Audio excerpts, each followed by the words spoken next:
Offer for sale involves auctioning PSU share on a stock exchange platform. कह रहे बिक्री के प्रस्ताव में स्टॉक एक्सचेंज प्लेटफॉर्म पर सार्वजनिक क्षेत्र के उपक्रमों शेयरों की नीलामी सम्मिलित है। मतलब ऑफर ऑफ सेल का मतलब होता है शेयर मार्केट में जाकर शेयर को बेचना। Next, institutional placement program allows selected financial institution like mutual funds to participate in stake offering। क्या कह रहे हैं कि संस्थागत प्लेसमेंट कार्यक्रम म्यूचुअल फंड जैसे चयनित वित्तीय संस्थानों को हिस्सेदारी पेशकश में भाग लेने की अनुमति देते हैं। ठीक है, यानी कि इंस्टीट्यूशनल प्लेसमेंट प्रोग्राम के तहत म्यूचुअल फंड्स किसी भी कंपनी में शेयर खरीद सकते हैं। CPSE ETF यानी कि central public sector enterprises ETF enables the government to monetize its shareholding in various PSU through the diverse sector offering। केंद्रीय सार्वजनिक क्षेत्र उद्यम विनिमय व्यापार निधि सरकार को विभिन्न क्षेत्रों की पेशकशों के माध्यम से विभिन्न सार्वजनिक उपक्रमों में अपनी हिस्सेदारी का मुद्राकरण करने में सक्षम बनाती है। कहने का मतलब है कि ETF के माध्यम से सरकार अपनी कंपनियों के शेयर को बेचकर पैसा कमा सकती है, ये कह रहे हैं। ठीक है, देखिए पहला, दूसरा और तीसरा क्या सही है। देखिए एक एक करके मैं आपको समझा देता हूं। पहली चीज, जब हम कोई भी शेयर इशू करते हैं तो आपको ध्यान रखना है शेयर इशू का मतलब क्या है। तो शेयर इशू तो कई तरीके से होता है। जैसे मैं कहूं, एक होता है राइट इशू, है ना। राइट इशू का मतलब ऐसे लोगों को ही शेयर बेचा जाए जिनके पास पहले से ही शेयर हो, उनको हम राइट इशू कहते हैं। फिर आप देखेंगे एक टर्म होता है प्राइवेट इशू। प्राइवेट इशू का मतलब है कि ऐसे लोगों को शेयर बेचा जाए जिनको आप बेचना चाहते हैं, कुछ स्पेसिफिक चुनिंदा लोगों को शेयर बेचा जाए। और तीसरा होता है पब्लिक इशू। ठीक है, पब्लिक इशू। पब्लिक इशू का मतलब होता है कि ऐसे लोगों को शेयर बेचा जाए सबको अवेलेबल हो। तब कह दिया जाए कि सरकार किसी भी कंपनी ने पब्लिक इशू किया है। पब्लिक इशू का मतलब फिर वो शेयर सबके लिए अवेलेबल है, कोई भी आ सकता है। Anyone can come to the purchase the share, कोई भी आ सकता है। अब यहां पर ही आपको ध्यान रखना है कि अगर आपसे कहता है ऑफर फॉर सेल का क्या मतलब है। ऑफर फॉर सेल का मतलब होता है किसी भी स्टॉक एक्सचेंज में, है ना, स्टॉक एक्सचेंज में जो आप सेल परचेज करते हैं शेयर की, यानी कि ऑफर फॉर सेल का मतलब जो भी बिक्री करेंगे शेयर की, उसे ऑफर ऑफ सेल कहा जाता है। तो यहां पर आपको यह चीज ध्यान रखना है कि ऑफर फॉर सेल का मतलब है कि जो भी आप बिक्री करते हैं शेयर की, उसे ऑफर फॉर सेल कहा जाता है। ठीक है, चलिए अब आते हैं इसके नेक्स्ट पॉइंट पर। एक पॉइंट था ये, दूसरा पीछे एक डिस्कशन था कि ETF क्या होता है। बेटा ETF एक प्रकार की बास्केट होती है जिसमें बहुत सारे शेयर्स हो सकते हैं, जिसमें बहुत सारे बॉन्ड्स हो सकते हैं या डिवेंचर हो सकते हैं, या फिर ये हाइब्रिड भी हो सकता है, यानी कि कुछ बॉन्ड्स हो सकते हैं एंड कुछ शेयर हो सकते हैं। डिपेंड्स ऑन यू, या आप पर निर्भर करता है। ठीक है, तो कुछ शेयर हो सकते हैं, कुछ बॉन्ड्स हो सकते हैं, दोनों संभव हैं आपके अनुसार। ठीक, अब यहां पर आपको ये चीज समझनी पड़ेगी कि जब कोई कहता है कि ये CPSE का मतलब सरकारी उपक्रम। ठीक है, सरकारी कंपनी। तो सरकारी उपक्रम की बात कर रहे हैं कि सरकारी उपक्रम CPSE ETF का क्या मतलब है कि सरकारी उपक्रमों का ETF। ठीक है, अब इसका मतलब एक ऐसी बास्केट जिस बास्केट में आपको ये जो CPSE है, इनके शेयर्स मिलेंगे। तो एक ऐसी बास्केट जिसमें शेयर मिले, तो उनको आप क्या कर सकते हो, खरीद सकते हो। तो जैसे मैं आपसे कहूं ये बास्केट है, इसमें IOCL के भी कुछ शेयर है, NTPC के कुछ शेयर हैं, है ना, भेल के कुछ शेयर है। तो देखो आपको सब समझ में आ रहा है कि ये शेयर है कि नहीं है। अब यहां पर आपको हैप्पी होली बेटा, हैप्पी होली, भेल, इनके शेयर हैं।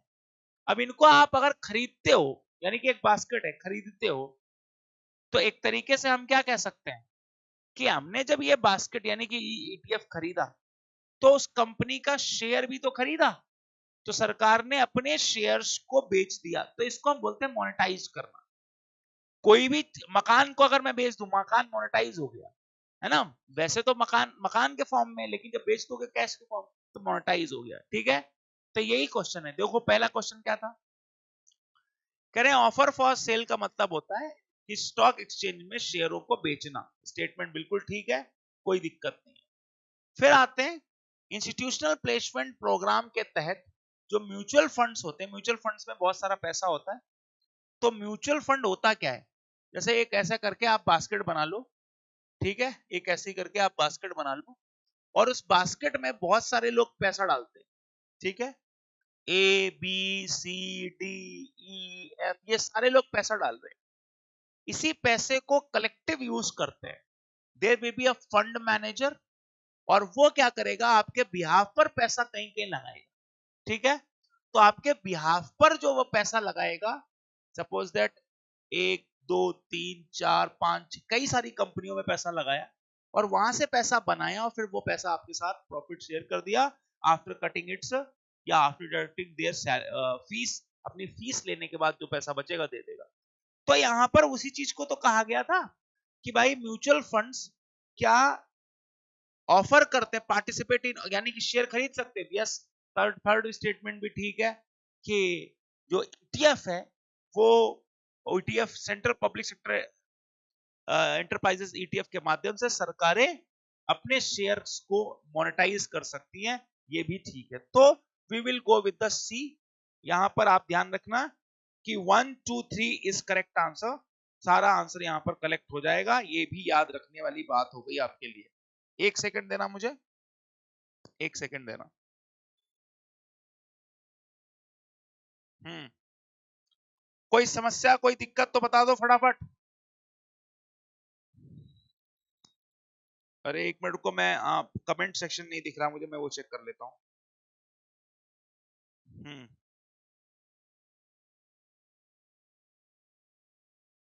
ठीक है, चलिए, ओके।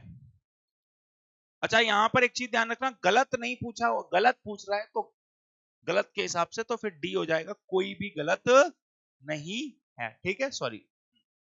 चलो आ गया, ओके। नेक्स्ट क्वेश्चन, निम्नलिखित कथनों पर विचार कीजिए।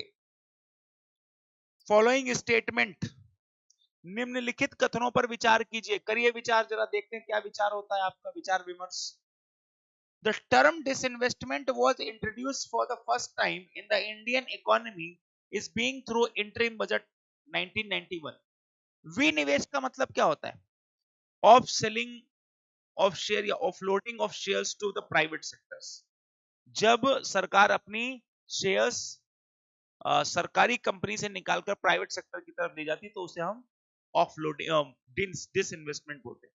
Rangarajan committee established in 1993 to advocate the disinvestment approach। 1993 में रंगराजन समिति बनाई गई जिससे कि वो डिसइन्वेस्टमेंट अप्रोच के लिए बनाई गई। The creation of department of disinvestment in 1991। 1999 में इन्होंने एक डिसइन्वेस्टमेंट डिपार्टमेंट बनाया, और 2004 में इसे बंद कर दिया गया, जिसे कि बाद में फाइनेंस मिनिस्ट्री के अंदर डाल दिया गया। हाँ जी, बताओ भाई, बोलिए।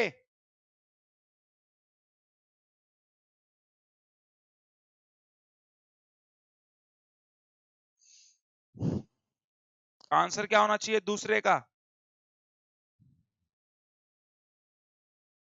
बताइए फटाफट बोलिए जल्दी से।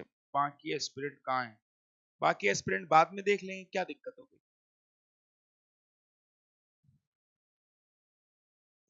अब इसमें पूछ रहा है कितने कथन सही हैं, ठीक है, आ जाइए। देखिए पहली चीज तो डिसइन्वेस्टमेंट शब्द की शुरुआत पहले क्या था कि 1991 से पहले या 1999 तक, तो जो हमारा पीरियड 1950 से 1990 के बीच का है ना, उस पीरियड ऑफ टाइम में भारत की पॉलिसी बहुत लिबरलाइज नहीं थी, तो there was not quite good scope for India private sector, तो प्राइवेट सेक्टर उतना प्रमोटेड था नहीं, तो सरकारी कंपनियों की संपत्तियां प्राइवेट सेक्टर को नहीं बेची जाती, है ना। लेकिन 1991 में ऐसा हुआ पहली बार कि ऐसा किया गया, ठीक है, ऐसा किया गया, ध्यान रखना, ऐसा किया गया, ओके, याद रखेंगे। सेकंड, यहां पर आइए थर्ड स्टेटमेंट देखते हैं, the creation of department of this investment इन 1999, 1999 में, ठीक है, याद रखना। अगर मैं यहां पर आपको कुछ बताने की कोशिश करूं तो ऐसे समझो आप कि भारत में 1991-92 के अंदर विनिवेश की शुरुआत हो गई थी, ठीक है, और लगभग 31 ऐसी सरकारी कंपनियां थी जिसमें गवर्नमेंट ने शेयर्स को बेचा, ठीक। 1993 में एक कमेटी बनती है जिसका नाम है रंगराजन कमेटी। 1993 में 1993 में रंगराजन समिति ने एडवोकेट डिसइन्वेस्टमेंट अप्रोच, उन्होंने कहा हाँ ठीक है, डिसइन्वेस्टमेंट पर पर्याप्त बल दिया, उन्होंने कहा हाँ कर सकते हैं, कोई दिक्कत नहीं है, ठीक है। 1999 से 2001 के बीच अगर देखा जाए तो विनिवेश पर मतलब काफी काम शुरू हुआ और धीरे धीरे करके इसको ठीक तरीके से आगे बढ़ाने की कोशिश भी की गई, और 2001 में प्रॉपर तरीके से इन्होंने ये डिसाइड कर लिया, 1999 में एक डिस इन्वेस्टमेंट डिपार्टमेंट इन्होंने बनाया, कोई दिक्कत नहीं है इसमें, ठीक है। और मेन जो गति थी वो 2001 में पकड़ी, बाद में फिर 2004 में इन्होंने फाइनेंस मिनिस्ट्री में उसे मर्ज भी कर दिया, तो ये स्टेटमेंट ठीक है। और रंगराजन कमेटी ने स्टैब्लिश किया गया 1993 में, और उसने भी कहा कि डिसइन्वेस्टमेंट किया जाना चाहिए, तो ये भी ठीक है, 1 2 3 is correct, all 3 is are correct, तीनों सही है। चलिए नेक्स्ट, मेक इन इंडिया पहल के संदर्भ में निम्नलिखित कथनों पर विचार कीजिए, consider the following statement, make in India initiating the, consider the following statement. आइए, मेक इन इंडिया क्यों लाया गया,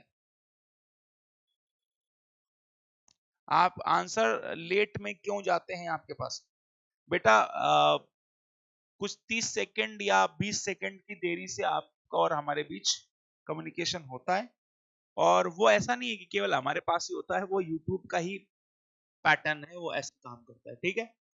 national single window system integrates approval system from various ministries department to simplify the business clearance, क्या कहा, राष्ट्रीय एकल खिड़की प्रणाली व्यापार मंजूरी को आसान बनाने के लिए विभिन्न मंत्रालयों विभागों से अनुमोदन प्रणाली को एकीकृत करती।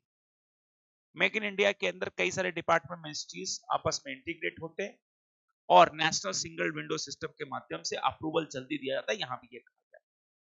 गति शक्ति पूरी तरीके से विनिर्माण क्षेत्रों को समर्थन देने के लिए आई है, के लिए रेलवे कनेक्टिविटी सुधार पर केंद्रित कर, कह रहे गति शक्ति जो इसकी का हमारा जो इनिशिएटिव है उसका सोली फोकस जो है तो improving the railway connectivity to support the manufacturing sector, railway connectivity को पूरी तरीके से बेहतर करके मैन्युफैक्चर को सपोर्ट करना सोलली लिखा है।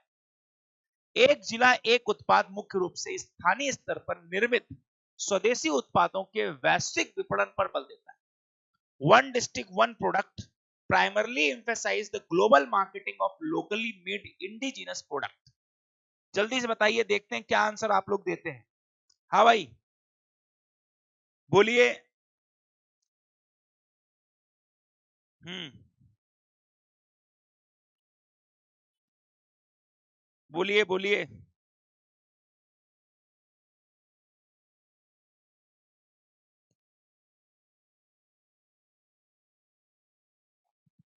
थर्ड का सी आंसर दे रहे। अच्छा, देखो भाई, एक बात तो सही है कि अगर आप मेक इन इंडिया की बात करें तो मेक इन इंडिया डिमांड करती है ईज ऑफ डूइंग बिजनेस का, यानी कि आपके देश में व्यापार तब बढ़ेगा जब व्यापार सुगमता होगी।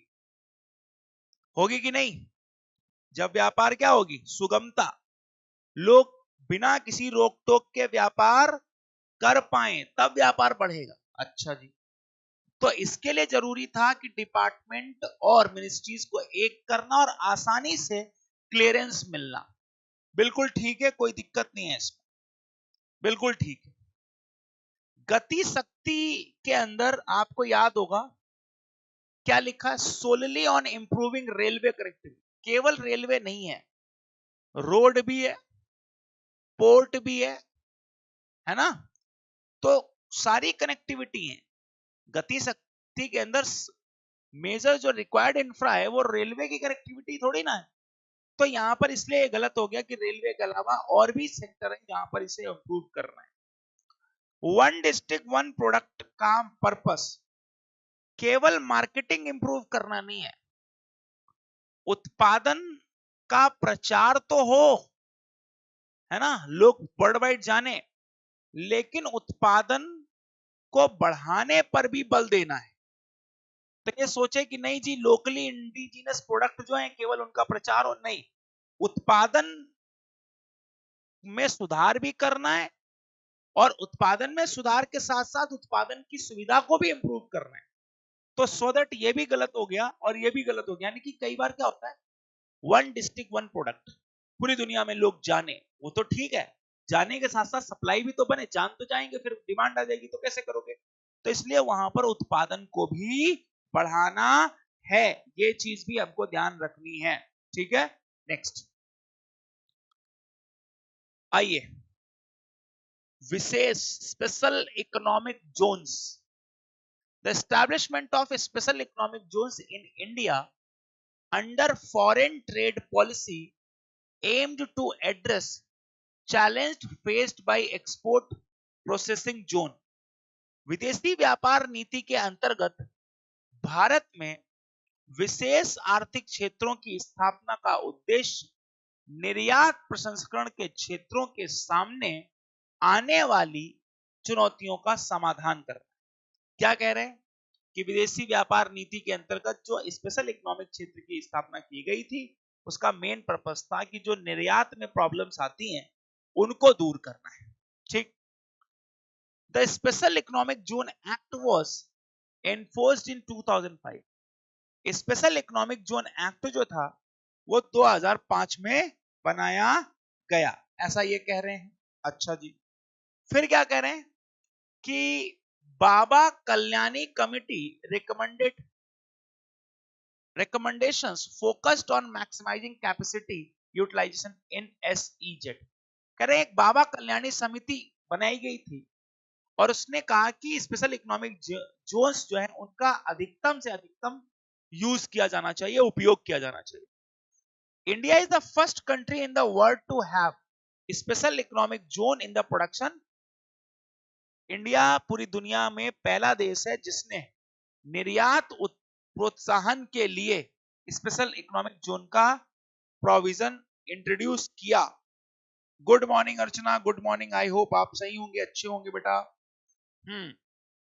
बताइए, बोलिए बोलिए,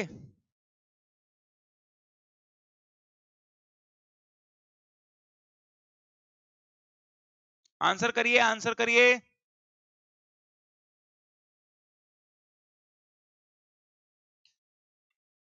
हाँ जी,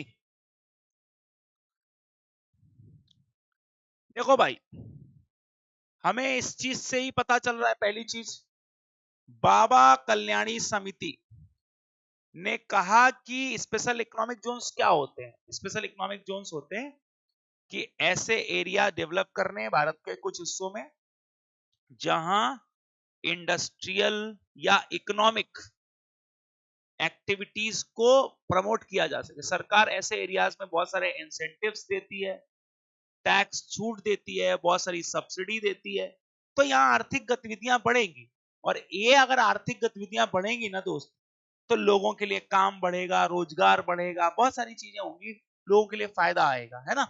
मतलब उत्पादन तो सब बढ़ता ही है, साथ साथ हमारा फिर एक्सपोर्ट भी बढ़ेगा, फिर हमारे लिए अगर हम देखा जाए तो प्रोडक्शन भी बढ़ेगा, हम एम्प्लॉयमेंट भी बढ़ाएंगे, थोड़े पैसे आ जाएंगे, ये सब चीजें हैं, ठीक है।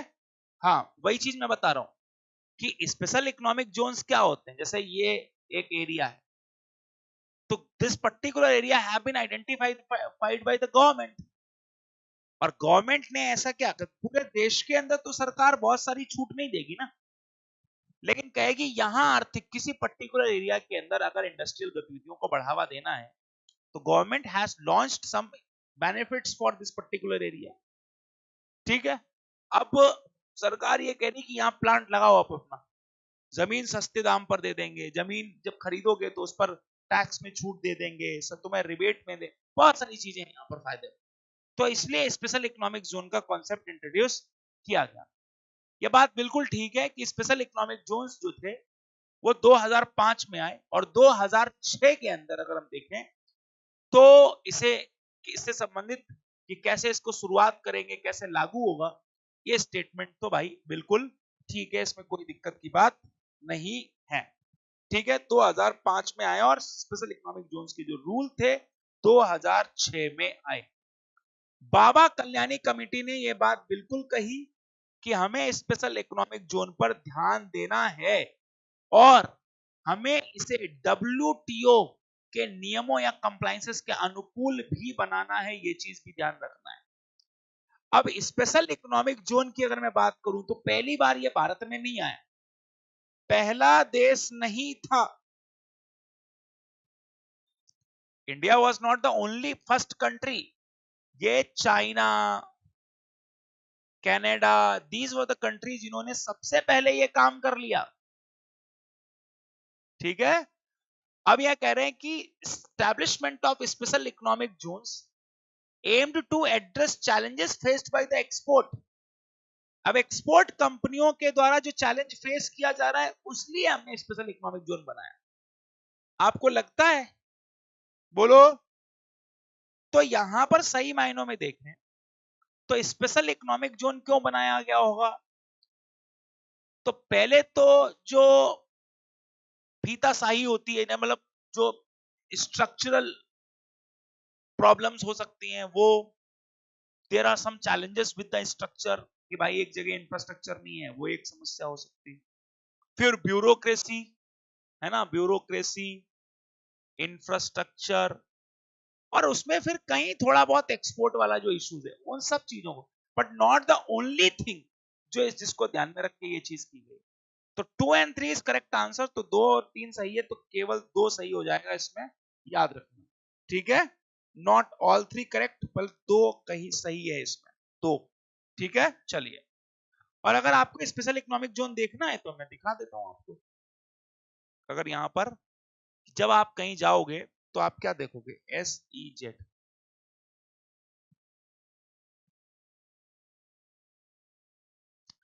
तो स्पेशल इकोनॉमिक जोन ऐसे जोन हुए, इकोनॉमिक जोन ऐसे जोन होते हैं जहां पर आर्थिक गतिविधियों को बढ़ावा देने का प्रयास किया। ए लो, ऐसे, तो जो हमारा मैं ऐसे दिखा रहा हूं, ये एक फोटो है, बस आपको अंदाजा हो जाए, ये समझे आप। अब यहां पर आपको एक दिमाग ये लगाना है कि सारी बिल्डिंगें आसपास के इलाके को छोड़कर यहां क्यों बनी है, क्यों बनी है, तो कोई तो छूट दे रहे होंगे, कुछ तो बेनिफिट दे रहे होंगे, तो बनी है। तो बस वही चीज है स्पेशल इकोनॉमिक जोन, है ना।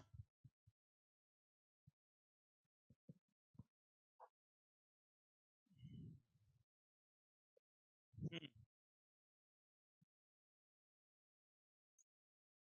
देखिए, consider the following statement regarding the defence industrial corridor. There are 2 industrial corridor in India, भारत में 2 डिफेंस इंडस्ट्रियल कॉरिडोर हैं, एक तो उत्तर प्रदेश और दूसरा तमिलनाडु, ठीक है, ओके। रक्षा गलियारों का उद्देश्य रक्षा बलों का परिचालन क्षमता को बढ़ाना है। क्या कह रहे हैं कि डिफेंस फोर्सेस की ऑपरेशनल कैपेबिलिटीज को इंप्रूव करना। डिफेंस सेक्टर में विदेशों से डिफेंस की इंडस्ट्री स्टैब्लिश करने के लिए 100% तक एफडीआई ली जा सकती है। उत्तर प्रदेश में अलीगढ़, आगरा, कानपुर, चित्रकूट, झांसी और लखनऊ जैसे केंद्र हैं डिफेंस इंडस्ट्रियल कॉरिडोर के अंतर्गत।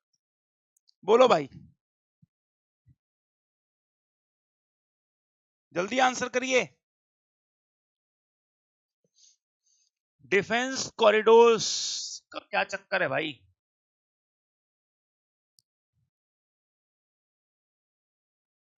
बी।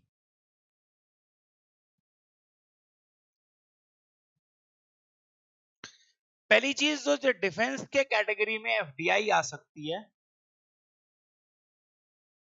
डिफेंस की जो एफडीआई है बेटा, वो 100% नहीं हो सकती, उसमें 74% तक अलाउ है, तो ये हो गया गलत। डिफेंस कॉरिडोर्स का बिल्कुल यही उद्देश्य है कि जो हमारी डिफेंस फोर्सेस हैं उनकी जो ऑपरेशनल कैपेबिलिटी है वो थोड़ी इंक्रीज हो, बढ़े, इंप्रूव हो। ठीक है। तीसरा यहां पर कह रहे हैं उत्तर प्रदेश के अंदर जो डिफेंस कॉरिडोर है वो कौन कौन से राज्यों तक है। उत्तर प्रदेश के साथ साथ तमिलनाडु में भी है। तो उत्तर प्रदेश में तो चित्रकूट है, वाराणसी है ना, कानपुर है, लखनऊ है, ये लीजिए, दोनों दिख जाते एक साथ। हाँ ये लो, दिखाता हूं मैं। तो आप ये देखिए, ये आपको याद रखने हैं, sometimes they ask in exam. तो अलीगढ़, आगरा, झांसी, अलीगढ़, आगरा, झांसी, वाराणसी नहीं है, सॉरी, कानपुर, लखनऊ और चित्रकूट ये है। ठीक है, देयर आर 6 सिटीज जो इसका हिस्सा है, याद रखना है। ओके। अब आते हैं तमिलनाडु के अंदर भी होसुर, सालेम, कोयम्बटूर, तिरुचिरापल्ली एंड चेन्नई। तो ये 5 शहर हो गए तमिलनाडु के और 6 यहां पर हो गए। तो क्वेश्चन हमारा देख लीजिए कहां आ गया। ठीक है, तो क्वेश्चन हमारा आ गया कि उत्तर प्रदेश में अलीगढ़ है, आगरा है, कानपुर है, चित्रकूट है, झांसी है, लखनऊ है। स्टेटमेंट ठीक हो गया, तो 1 and 3 इज करेक्ट आंसर। तो 1 and 3 का मतलब केवल 2 सही हो गया, 2 आंसर सही हो गए इसके, ये याद रखना। ठीक है, सही हो गए। ओके, चलिए नेक्स्ट। अब हम आते हैं इंफ्रास्ट्रक्चर वाले पार्ट पर, जिसके अंदर हम देखेंगे अब और कुछ योजनाएं के बारे में। आपने स्वर्णिम चतुर्भुज योजना का नाम सुना होगा, और स्वर्णिम चतुर्भुज के अंतर्गत भारत के चारों कोनों को आपस में जोड़ने का काम किया गया। ठीक है, चलिए देखते हैं, फिर आपको मैं मैप भी दिखाता हूं। स्वर्णिम चतुर्भुज golden quadrilateral aims to connect India's 4 largest metropolises with higher density traffic corridor. क्या कह रहे हैं कि स्वर्णिम चतुर्भुज का लक्ष्य भारत के 4 सबसे बड़े महानगरों को उच्च घनत्व वाले यातायात गलियारों से जोड़ना है। The north south corridor is the longest compare to east and west. कह रहे हैं जो उत्तर और दक्षिण का कॉरिडोर है वो पूरब और पश्चिम के कॉरिडोर से लंबा है। East west corridor is a long route, एक लंबा कॉरिडोर है, connecting Silchar in Assam and Porbandar in Gujarat. तो भैया सिलचर से आसाम से लेकर गुजरात तक का है, यहां पर ये कहा गया है। देखिए क्या बात सही है इनकी, इतनी बातों में कुछ दम दिखाई दे रहा है आपको? अगर दिख रहा है बच्चों तो वो भी मुझे बताइए, नहीं दिख रहा तो भी दिखाइए, बताइए, आंसर दीजिए बस। क्या आंसर होना चाहिए आपके हिसाब से, बोलो। चलो आसानी के लिए मैं एक काम करता हूं, आपके लिए मैप आपको दिखाता हूं, गोल्डन क्वाड, गोल्डन, हाँ, क्वाड्रिलेटरल ऑफ इंडिया लीजिए। तो भाई ये लो, गोल्डन क्वाड्रिलेटरल, यस। अब यहां पर क्या कह रहे हैं देख लो भाई, कि भारत को 4 बड़े शहरों से जोड़ना है, इसी को गोल्डन क्वाड्रिलेटरल कहते हैं। ठीक है।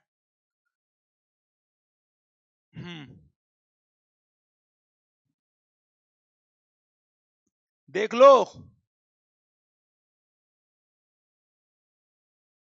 चलिए, तो पहला तो इधर हो गया गुजरात, है ना, उधर जा रहा है, फिर दिल्ली से नीचे की तरफ आ रहा है, ऐसे करके जा रहा है।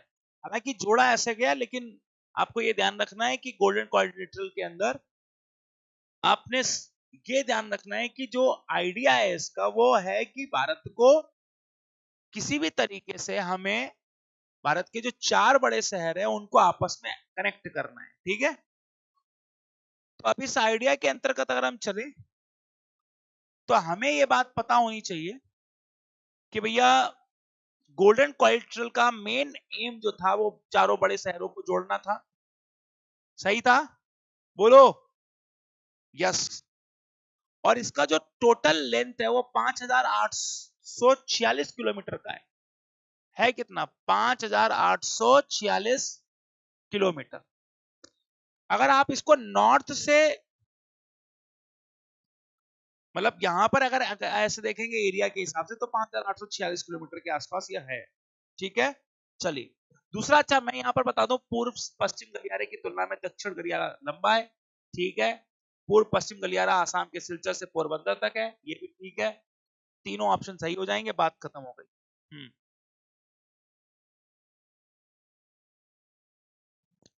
सेकंड, भारतमाला परियोजना। भारतमाला परियोजना, सागरमाला, भारतमाला, नाम सुना है आपने? सागरमाला क्यों बन है और भारतमाला क्यों है? आ जाओ।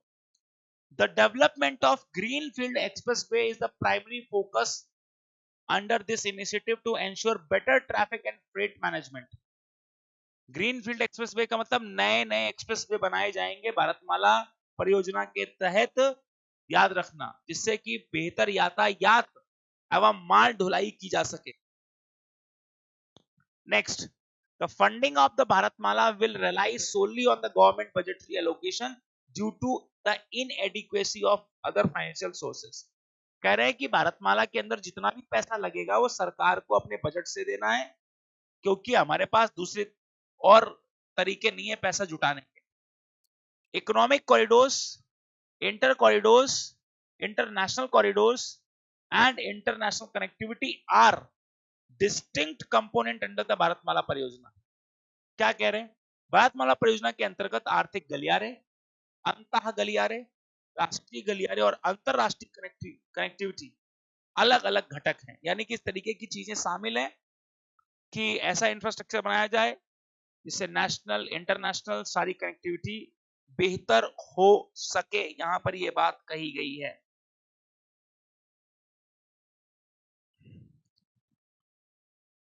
चलो जी, मैं आपको यहां पर एक दो चीजें और दिखा देता हूं सो दैट आप आसानी से कर सकते हो।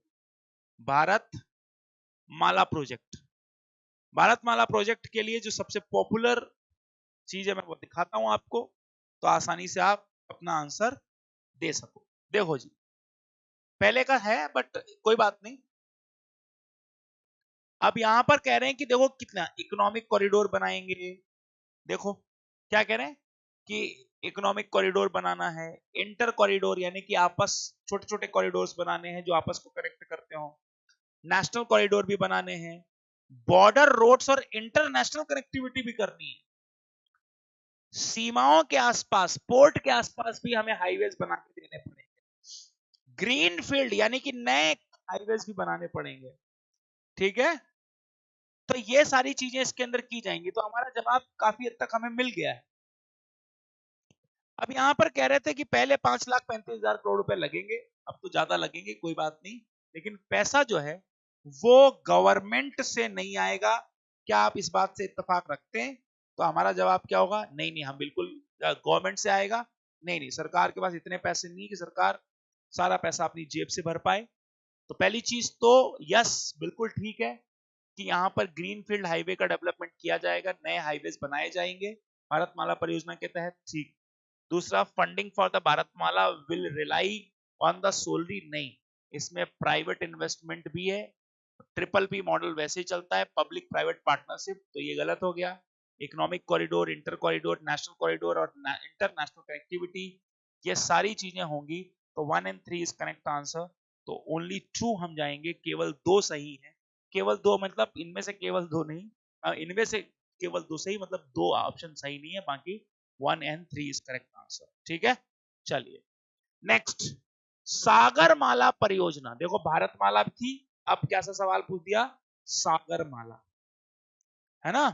तो सागरमाला परियोजना के बारे में बताइए। चलिए, सागरमाला परियोजना के, सागरमाला का भी सेंस आप लगा सकते हो। इंडिया की 7,516 किलोमीटर के आसपास कोस्टल लाइन है। तो यहां पर हमारे 12 मेजर पोर्ट्स हैं, है कि नहीं। तो पोर्ट अगर आपने बना भी लिए, जैसे इधर अरेबियन सी, आपके यहाँ माल उतर भी गया, अंदर कैसे जाएगा। तो अंदर के इंफ्रास्ट्रक्चर, पोर्ट का इंफ्रास्ट्रक्चर, तो अंदर का इंफ्रास्ट्रक्चर तो हम बना लेंगे नेशनल हाईवे से, बट पोर्ट का इंफ्रास्ट्रक्चर हम नेशनल हाईवे से नहीं बना पाए। तो उसके लिए क्या बनाना है, तो उसके लिए सागरमाला लाई गई, जिसका पर्पज है कि पोर्ट के इंफ्रास्ट्रक्चर को बेटर करें। तो देखिए, one of the AIIMS One of the aims to Sagarmala project is skill development of community living around the coastal region. कह रहे हैं कि इसमें एक कंपोनेंट ये भी दिया गया है कि आसपास जो लोग रहते हैं सागर तटीय क्षेत्रों में, उनको स्किल भी दिया जाए, उनको कौशल भी दिया जाए। सागरमाला कार्यक्रम के घटकों में से एक तटीय आर्थिक क्षेत्र बनाना सम्मिलित है। One of the components of the Sagarmala program includes creating coastal economic zone. तो कोस्टल इकोनॉमिक जोन जो है वो यहां पर अगर देखा जाए बनाना है। ठीक है, कोस्टल इकोनॉमिक जोन बनाने, इसका ये भी एक component. Sagarmala does not involve, Sagarmala परियोजना में भीतरी इलाकों के बंदरगाहों की कनेक्टिविटी बनाने का प्रयास शामिल नहीं है, जो भारतमाला परियोजना के अंतर्गत आते हैं। इनका कहने का मतलब है कि भाई देश के अंदर जो छोटे छोटे मल्टी मॉडल, मतलब ऐसे समझ लो कि जो छोटे छोटे बंदरगाह हैं उनको आपस में जोड़ना सागरमाला का काम नहीं है, यहां पर ये कह रहे हैं। ठीक है, बताओ भाई। अभी अगर इसका भी कुछ देखें, देखो मिल जाए तो वहां से आपको और भी आसान होगा। सागर माला, है ना, कितनी मालाएं बनानी है, आइए। तो सागर माला प्रोजेक्ट के तहत आप यहां पर देख सकते हो प्रोजेक्ट्स। तो मॉडर्नाइजेशन ऑफ दीज प्रोजेक्ट्स तो शामिल है, जितना भी है।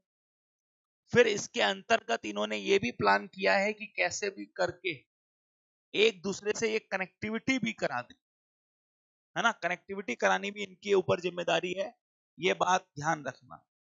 ठीक है, अब यहां पर क्या पूछ रहा है आपसे कि कितने कथन गलत हैं, गलत पूछ रहा है। How many of the incorrect, हाँ जी, गलत पूछ रहा है,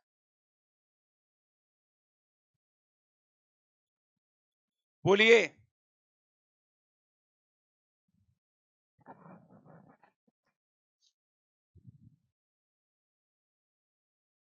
बताइए।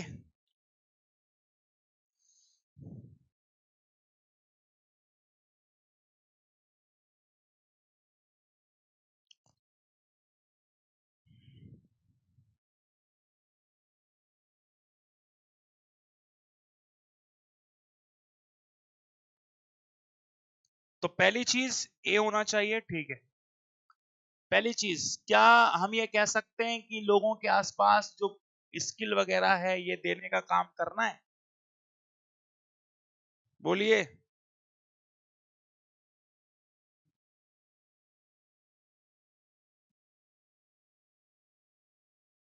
बताओ। यस। तो जो देखो तटीय इलाकों में रहते हैं, जैसे मछली पालन करते हैं, नाव वाव चलाते हैं, है ना, वो पर्यटन का काम करते हैं, तो बिल्कुल उनको भी स्किल देना ये इसका एक कंपोनेंट है। और क्रिएटिंग कोस्टल इकोनॉमिक जोन्स ये भी इसका एक कंपोनेंट है।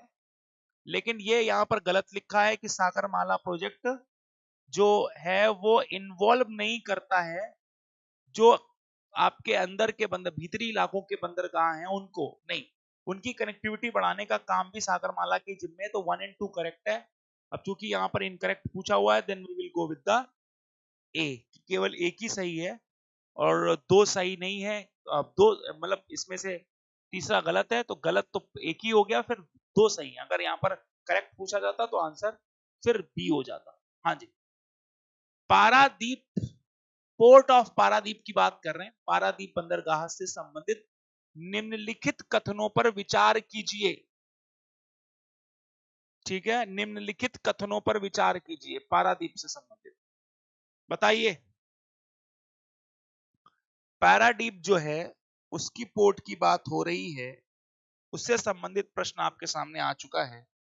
क्या बात करनी है जरा देखते हैं। स्वतंत्रता के बाद भारत के पूर्वी तट पर खुलने वाला अंतिम प्रमुख बंदरगाह था, यानी कि आजादी के बाद खुला है, यहां पर ये कह रहे हैं। ठीक है, स्वतंत्रता के बाद। ठीक है,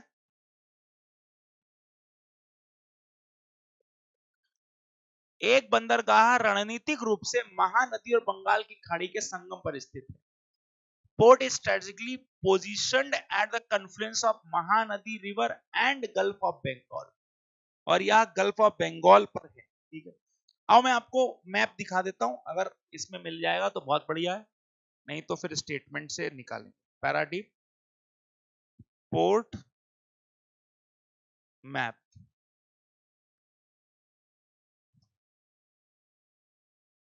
आओ देखते हैं कहां है पैराडीप भाई।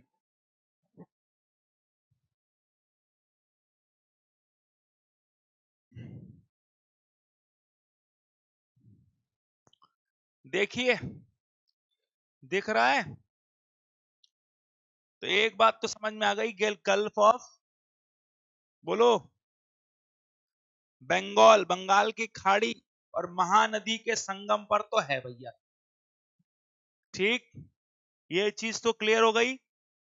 ठीक है, अब पहला स्टेटमेंट था कि क्या ये सबसे लेटेस्ट है, तो आप लिखना कि जब, अगर देखा जाए तो पूर्वी तट पर खुलने वाला सबसे अंतिम नहीं, अगर हम देखें तो पूर्वी तट पर खुलने वाले सबसे पहले बंदरगाहों में है ये।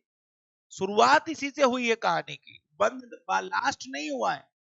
ठीक है, पूर्वी तट पर खुलने वाले बंदरगाहों में एक था जिसमें शुरुआत यहां से होती है, ये चीज आपको याद रखनी है। तो we will go with the B. ये सही नहीं है कि ओपन द लास्ट, नहीं, open the first major port, we can say this. तो second is correct and first is not correct, पहला सही नहीं है। ठीक है, आ जाइए। कोई दिक्कत, कोई तकलीफ यहां तक किसी को, बोलिए।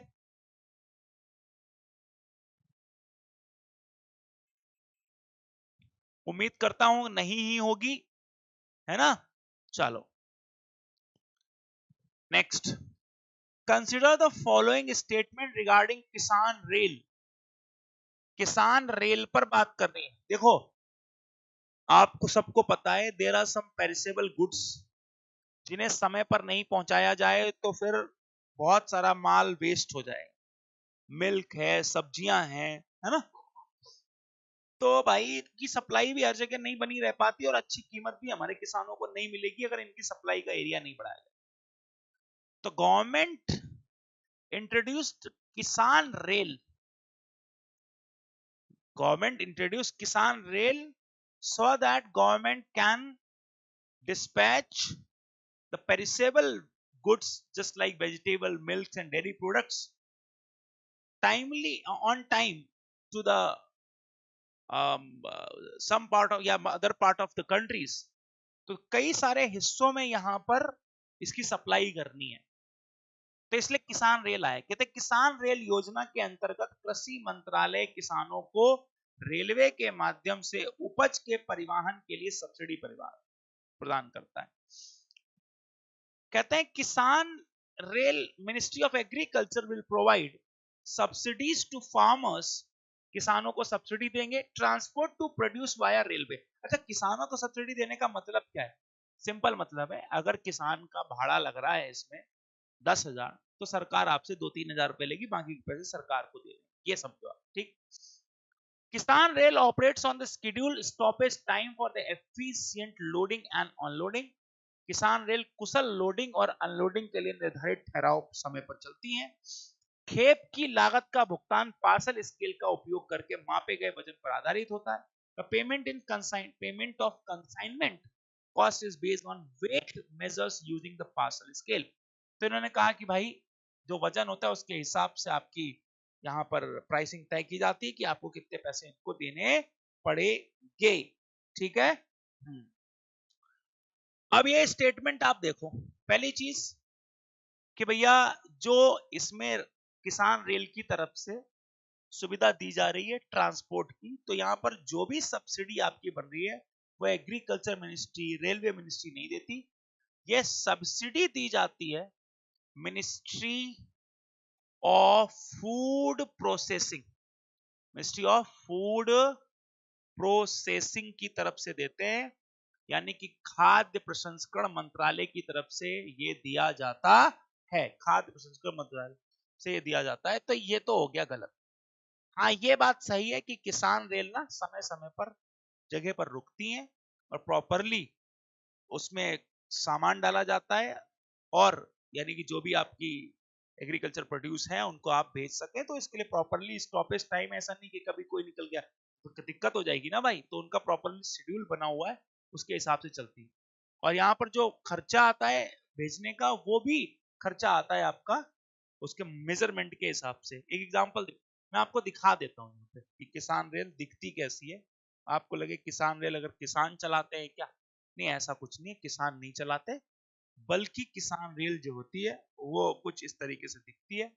यहाँ पर आप देख लीजिए, देख सकते हैं ये सामान्य रेल के जैसी दिखती है। फ्लैगिंग ऑफ इंडियाज देखो, दिख रहा है। और रेल का फायदा क्या है कि वो आपके वस्तुओं को second and south India first train, Anantapur से दिल्ली चलती, सोचो आप, है ना। तो लोडिंग और ऑफलोडिंग भी कहीं दिखा रहे हैं क्या? उसकी भी फोटो होती तो मैं वो भी दिखा देता। मतलब ये ट्रेन है और इसी में डालकर आपने सामान भेजना है, ये आप देख सकते हो, है ना। ये किसान रेल कैसे ये लोग सामान भेज रहे हैं। तो आप ये मत समझना कि किसान रेल का मतलब ये है कि खाली किसान सफर कर सकता है, गलत ना हो जाए। कई बार हम उस चीज के बारे में सोचते नहीं और पता चला लिंक निकाल दिया अलग ही कुछ। तो किसान रेल का मतलब किसान के उत्पादों के लिए है, किसान का जो एग्रीकल्चर प्रोड्यूस है वो टाइमली पहुंच जाए, उस चीज के लिए है, ना कि किसान के खुद के ट्रेवल करने के लिए, या किसान को सब्सिडी मिलेगी, या किसानों को इसके अंतर्गत किसान ही ट्रेन चलाएंगे, ऐसा कुछ नहीं, ठीक है। तो ये चीज आपको ध्यान रखनी है। तो 1 is not correct, 2 and 3 is correct, 2 और 3 इसमें सही है। वंदे भारत ट्रेन नाम सुना है आपने? Vande Bharat train, what is the primary, मतलब रेल हमारे खेत पर होकर जाती, खेत नहीं, आपके नियरेस्ट स्टेशन जो होगा वहां पर आपको देखना पड़ेगा कि कहां पर ट्रेन के रुकने का समय। तो जैसे ट्रेन ये जैसे है, ये किसी के खेत में थोड़ी ना लगी है, ये स्टेशन पे लगी है। आइए अपना माल भर दीजिए, देखो ये ट्रक से भर रहे हैं, अपना लोड कर रहे हैं, ये लोग अपना लोड करते हैं, जाता है उसमें, बस ऐसे भेज दिया जाता है। हाँ, हो गया, आ जाओ। The primarily advantage of the Vande Bharat train lies in the their reliance on the traditional locomotive so that they can run existing train। क्या कह रहे हैं कि वंदे भारत ट्रेनों का प्राथमिक लाभ प्रारंभिक इंजनों पर पारंपरिक इंजनों पर निर्भर पर उनकी निर्भरता में निहित है, ताकि वे मौजूदा पटरियों पर चल सके। कह रहे हैं जो अभी इंजन इस्तेमाल होते हैं वही इंजन इस्तेमाल होते हैं हमारे वंदे भारत। सुन लेना, देख लेना, ऐसा इंजन है कि अलग है? जो आगे का डिब्बा क्या सेम दिखता है, ये अलग एकदम जापान का जैसा दिखता है, सोच लो। Train 18 was an alternate name given to the Vande Bharat during the development of the phase।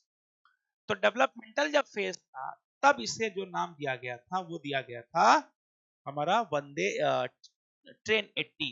ठीक है, फिर क्या किया गया, वंदे भारत ट्रेन सेवाएं केवल उन्हीं राज्यों को जोड़ रही हैं जिनके पास ब्रॉड गेज विद्युतीकरण नेटवर्क है, यानी कि उन राज्यों में ही इनको कनेक्ट किया जा रहा है जहां पर इलेक्ट्रिक है, क्योंकि ये चलती नहीं है डीजल वीजल से, तो इसलिए एक तो ब्रॉड गेज चौड़ी इसमें चाहिए वो पट्टी, रेल की पटरियां, और दूसरा इलेक्ट्रिफिकेशन होना चाहिए, विद्युतीकरण होना चाहिए, तब ये काम कर पाएंगे, अदरवाइज नहीं कर पाएंगी ये चीज। ठीक है, बताओ भाई क्या लगता है आपको, सही है गलत है? वंदे भारत ट्रेनों का प्राथमिक पारंपरिक इंजनों पर नहीं, वंदे भारत पारंपरिक इंजन पर नहीं, यानी कि ट्रेडिशनल लोकोमोटिव इस्तेमाल नहीं करते, और ये तो क्या है, स्वचालित, आजकल सारा सिस्टम है ऑटोमेटिक, यानी कि उनके इंजन इस तरीके से डिजाइन किए गए कि एग्जिस्टिंग ट्रैक पर चल सके। इसका यह मतलब नहीं है कि वो पुराने वाले इंजन इस्तेमाल कर रहे हैं, उनके तो ऑटोमेटिक इंजन इस्तेमाल हो रहे हैं। अब तो खतरनाक ट्रेन है, इतनी तेज भागती, पुराने वाले लोकोमोटिव्स चल ही नहीं पाएंगे, है ना? तो ये हो गया गलत। ट्रेन 18 बिल्कुल इसका पहला नाम था, पहले इसी के नाम से इसे हम बुलाते थे। सेकंड स्टेटमेंट भी ठीक है, ये उन्हीं राज्यों को ही आपस में जोड़ पाएगा जहां पर ब्रॉड गेज इलेक्ट्रिफिकेशन है, यानी कि ब्रॉड गेज चौड़ी वाली रेल की पटरियां और उनका विद्युतीय नेटवर्क। ठीक है, ये चीज। फिर आते हैं कृषि उड़ान से संबंधित निम्नलिखित कथनों पर विचार कीजिए। कृषि उड़ान से संबंधित निम्नलिखित कथनों पर विचार कीजिए। Consider the following statement related to the Krishi Udan. कृषि उड़ान मुख्य रूप से भारत के दक्षिणी क्षेत्रों में गति को प्रोत्साहित करने पर केंद्रित है। ठीक है, Krishi Udan focuses primarily incentivising movement within the southern region of India. क्या कह रहा है कि दक्षिण भारत में तेजी से सब कुछ हो, इसके लिए कृषि उड़ान लाया गया। लग रहा है सही लग रहा है आपको?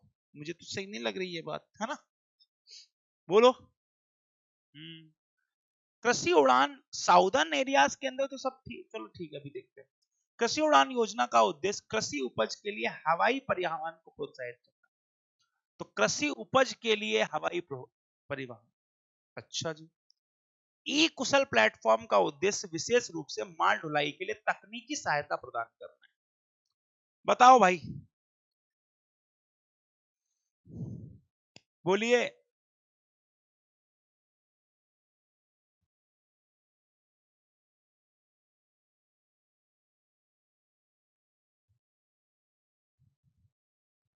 हमारे यहाँ कृषि उपज कहाँ नहीं पहुंच रही, अगर सही मायने में देखें तो नॉर्थ ईस्ट इलाकों में, आदिवासी क्षेत्रों में यहां नहीं पहुंच रही, यहां तो पहुंच ही रही है। बोलो, बोलिए बच्चों। हम्म। फिर इन्होंने कहा कि ई कुशल प्लेटफॉर्म क्या है। देखो, वो टेक्निकल सपोर्ट के लिए नहीं है, बल्कि सूचना प्रसार के लिए, यानी कि they want to give you some information, जानकारी देने के लिए उसको लाया गया है ना? उसको किस लिए लाया गया? जानकारी देने के लिए, कि व्यक्ति तक जानकारियां पहुंच सके। ठीक, जैसे फ्लाइट का अपडेट, जब आप फ्लाइट पे जाओगे एयरपोर्ट पर, तो वहां अपडेट होता रहेगा ना, कितनी बार फ्लाइट है, किस समय आएगी, क्या है, तो उसकी जानकारी, कितना किराया है, क्या, ये सब ठीक है। Krishi Udan scheme aims to incentivising air transport, इसमें एयर ट्रांसपोर्ट को इंसेंटिव मिलता है, फिर जिससे कि एग्रीकल्चर प्रोड्यूस को और फिर और बड़ी मार्केट मिलेगी और विस्तार होगा, है ना? तो ये चीज तो ठीक है कि भाई, पहली चीज आपको ध्यान रखना है, हमने क्या देखा कि हम लोग कोई भी चीज एक जगह से दूसरी जगह ट्रैक्टर से, टेम्पो से, है ना, फिर थोड़े थोड़े ट्रक वगैरह से भेज सकते थे, बट ये बहुत समय लेते हैं, लंबी दूरी तक नहीं जा सकते। तो फिर किसान रेल आ गई, किसान रेल में भी समय लगेगा, एक दिन लग जाएगा, 1.5 दिन लग जाएगा, तो उतने में और खराब। तो फिर कृषि उड़ान आ गई, है ना? इस तरीके से वो सिस्टम बना हुआ है। Okay, yes. आते हैं next question. Consider the following statement regarding related to national infrastructure pipeline. National infrastructure pipeline, राष्ट्रीय अवसंरचना पाइपलाइन में अनुमानित पूंजी का अधिकांश हिस्सा मुख्य रूप से ऊर्जा क्षेत्र को आवंटित किया है।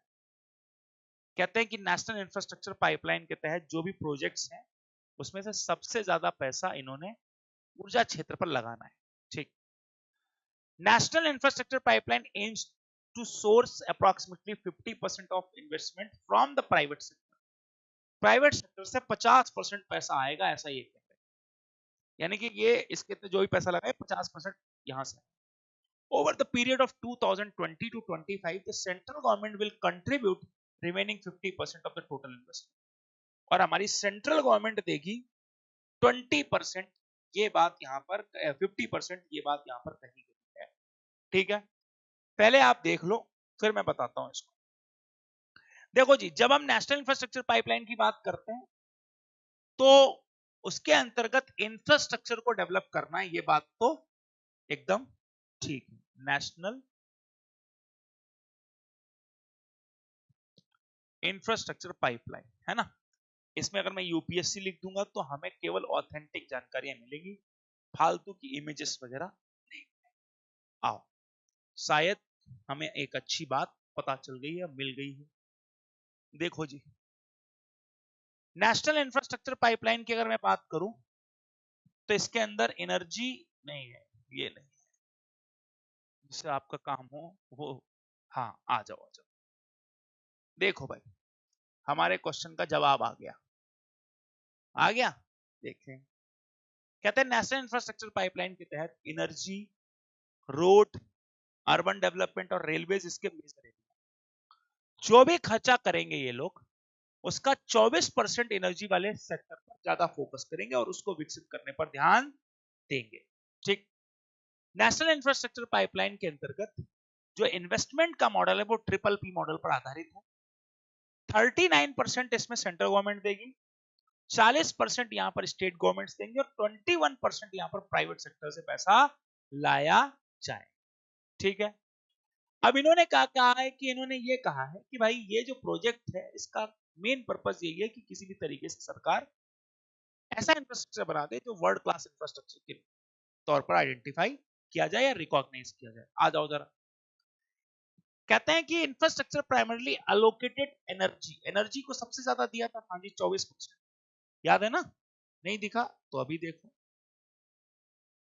ये देखो कितना दिया, 24%। फिर रोड को दिया, फिर अर्बन को, फिर रेलवे को।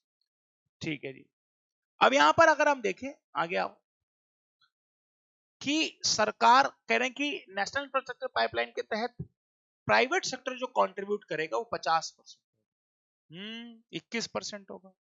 सेंट्रल गवर्नमेंट सारा पैसा खर्च करेगी, 39% होगा। डिस्कस किए ना, तो ये भी गलत हो गया, ये भी गलत हो गया, तो केवल एक सही हो गया, यहां पर केवल एक सही हो गया। आप देख सकते हो, यही तरीका है इसका आंसर निकालने का। होपफुली यहां तक सबको क्लियर हो गया, कोई दिक्कत नहीं है किसी को। तो मेरे प्यारे दोस्तों, उम्मीद करता हूं आप सभी लोग बहुत खुश होंगे, कोई दिक्कत नहीं है, टनाटन है मामला, बोल दो भाई हाँ जी। ठीक, एक क्वेश्चन हमारा और है, उसको भी हम देख लेते हैं। Gati Shakti plan aims to unite all infrastructure initiative of the various ministries through the individual platform. कह रहे हैं कि एक ना इंडिविजुअल प्लेटफॉर्म बनाएंगे जिससे कि अलग अलग पोर्टलों के माध्यम से उनको एक बार यूनाइट करने की कोशिश की जाएगी, अलग अलग पोर्टल बनाएंगे। गति शक्ति का मुख्य लक्ष्य जीआईएस आधारित विश्लेषणात्मक उपकरणों के माध्यम से डेटा आयोजित निर्णय लेने की क्षमता को बढ़ाना है। अब इनका यह कहना है कि डेटा ड्रिवन डिसीजन मेकिंग हो। जब सारी मिनिस्ट्रीज डिपार्टमेंट आपस में जुड़ गई तो पहले सड़क बनानी है, या पहले पाइपलाइन डालनी है, या पहले बिजली खंभे लगाने हैं। सड़क बनते बनते कहीं रेलवे क्रॉस हो रही तो उसका क्या सोल्यूशन करना है, तो डेटा डिस्कस हो जाए वो चीज। नेशनल लॉजिस्टिक पॉलिसी 2022 में जो आई थी उसका ही हिस्सा है ये पीएम गति शक्ति प्लान। यानी कि 2022 की जो नेशनल लॉजिस्टिक पॉलिसी है पीएम गति शक्ति योजना की सम्मिलित परियोजनाओं का हिस्सा है। तो यहां पर कह रहे हैं कि नेशनल लॉजिस्टिक पॉलिसी का ही पार्ट है ये पीएम गति शक्ति। नेशनल लॉजिस्टिक पॉलिसी याद रखना एक तरीके से अलग है, दोनों अलग है। लॉजिस्टिक पॉलिसी का काम है लॉजिस्टिक कॉस्ट को रिड्यूस करना, और 2022 की ये लॉजिस्टिक पॉलिसी कोशिश कर रही है कि हमारा जो आज के समय पे 14 से 15% ऑफ जीडीपी लॉजिस्टिक कॉस्ट आता है, उसे हम रिड्यूस करके 8% पर लिए हैं। तो ये दोनों बातें अलग हैं। गति शक्ति का काम है कि एक इंटीग्रेटेड, अलग अलग नहीं, एक एकल पोर्टल देना है, इंटीग्रेटेड पोर्टल देना है, सो दैट सारी मिनिस्ट्रीज और डिपार्टमेंट मिलकर काम कर सकते हैं अलग अलग। गति शक्ति का बिल्कुल काम है, यही इसीलिए लाया गया है कि अलग अलग डिपार्टमेंट मिनिस्ट्रीज क्या करते थे कि वो लोग अलग अलग काम करते थे, सो दैट उसमें फंस जाते थे, फिर दिक्कत आ जाती थी, है ना। चलिए, होपफुली आप लोग अच्छे होंगे, बढ़िया होंगे, स्वास्थ्य भी अच्छा होगा।